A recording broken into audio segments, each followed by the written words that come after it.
What the hell? What the fuck? Don't want to end up like that guy? Well then listen up, because I'm going to dive into the small nuances of the Nutcracker in this video. We're talking some foul oddities.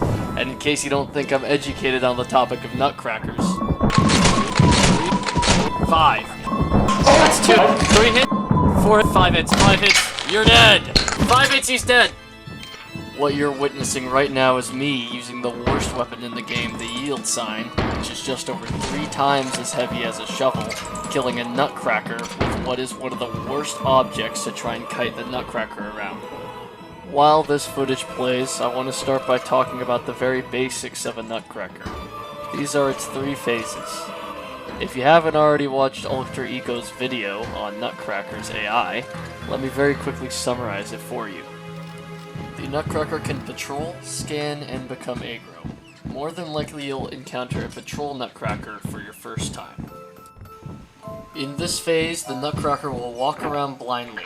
If it runs into you, you have surrendered your nuts to the Nutcracker, so be cautious around a blind Nutcracker. When you stand around a Nutcracker who is patrolling for long enough, it will begin scanning. In this phase, if the Nutcracker sees you moving, then it will advance into its aggro phase. In case you couldn't guess, this is when it's going to start shooting you. Now that the basics are out of the way, we need to talk about something very important but little discussed. Circumstances. Whether you live or die all depends on the situation. What are you kiting the Nutcracker around? Are there other enemies? And of course, how many hits is the Nutcracker at? This is most important because when the Nutcracker is on its last hit, it will shoot much faster, making it near impossible to win sometimes.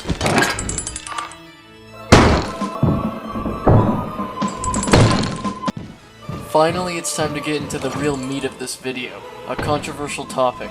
I will be rating every object that you'd realistically be fighting the Nutcracker around, starting with the classic bookshelf. Likely this will be the object you fight the Nutcracker with for the first time. Bookshelves can take many shapes, but in the end, you're just running in circles around it. Bookshelves are not great for fighting the Nutcracker. The reason why is that one of the most important things to do during the battle is to keep line of sight on the Nutcracker.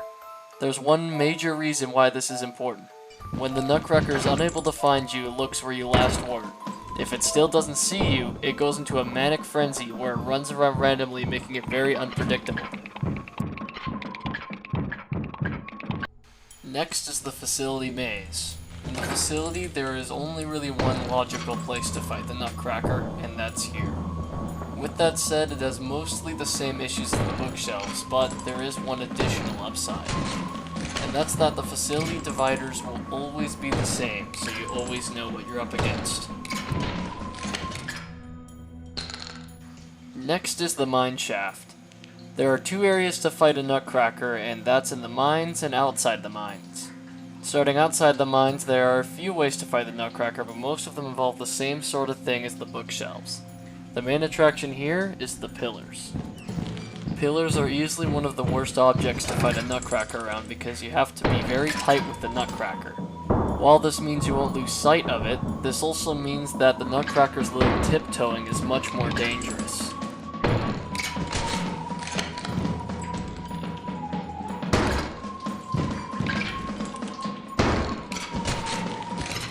Being in the mines is much more hazardous as there are rarely loops and no open spaces. This means you are both very close to the Nutcracker and unable to move around the Nutcracker.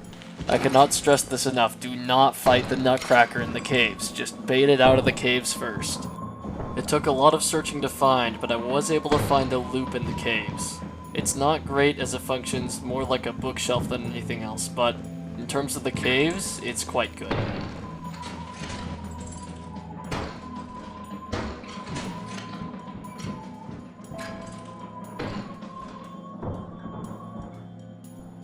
Now it's finally time for the best and easiest object to fight the Nutcracker around. Drum roll please.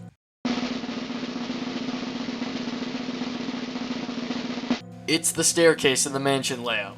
The reason why this staircase is so good is for just a few reasons. Number 1 is that on mansion layouts, it's always there. Every time you go to a mansion, you'll have access to this, no RNG involved. Secondly, is that it's so thin you're not likely to lose the Nutcracker. And lastly, there's a secret jank with this stairway, and oh boy do I love jank. Now this is where I talk about a foul audit. Due to the staircase being slanted, often the Nutcracker will see and shoot you, but the gun will shoot the railing. Not only that, but you can actually see the Nutcracker through the staircase, as shown here. You can also actually hit the Nutcracker through the staircase. It's time to get complicated. The Nutcracker may be a nuisance on its own, but in combination with a Bracken, Slime, Coil Head, or all of them at once, it gets pretty hectic. I'll be showing you how to win while there's a Coil Head, Slime, Bracken, and Jester after you separately.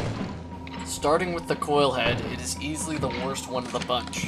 You'll need to try to line up the Nutcracker and Coil Head together, otherwise you'll get backstabbed by the Coil Head or lose track of the Nutcracker. I'd heavily suggest first locking the Coil Head behind a door. It'll stall it for 30 seconds, and with the new recharge mechanic, playing your cards right can make this a pretty easy battle. Next up is the Slime. Despite being a very easy enemy, in combination with the Nutcracker it becomes a major issue. When the Slime is shot, it will move much faster, constantly blocking you off and forcing you to take new routes. My best advice is that if you have time, lure the Slime away into some other room and close the door on it. Then do the Nutcracker fight, so you don't have to deal with it. I know I didn't mention it before, but I'll also be showing you how to beat 2 Nutcrackers. The strategy is to either be a Chad and use one to kill the other, which is very hard to do by the way, or you can get one to see you, kill it, then kill the other with the shotgun.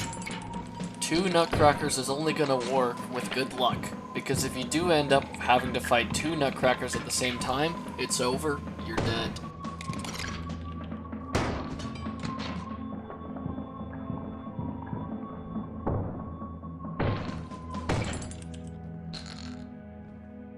Next on the list is the second easiest, it's the Bracken. This enemy is overall not too hard to deal with due to its intervals of attack being far apart. Simply trigger the Bracken to run away, then fight the Nutcracker.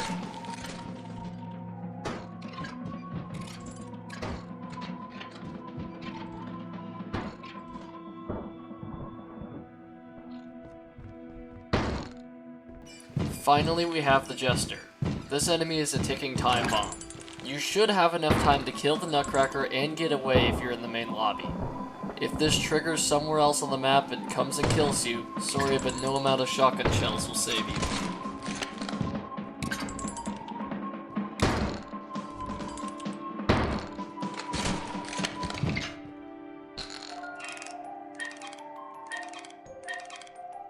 Before I end off this video, I would like to say thanks for making it this far. And, before you ask, yes, I did try killing the Nutcracker, while all these things are after me.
Hey guys, thanks for watching my video about the Nutcracker. What the fuck? Hey, whoa, subscribe!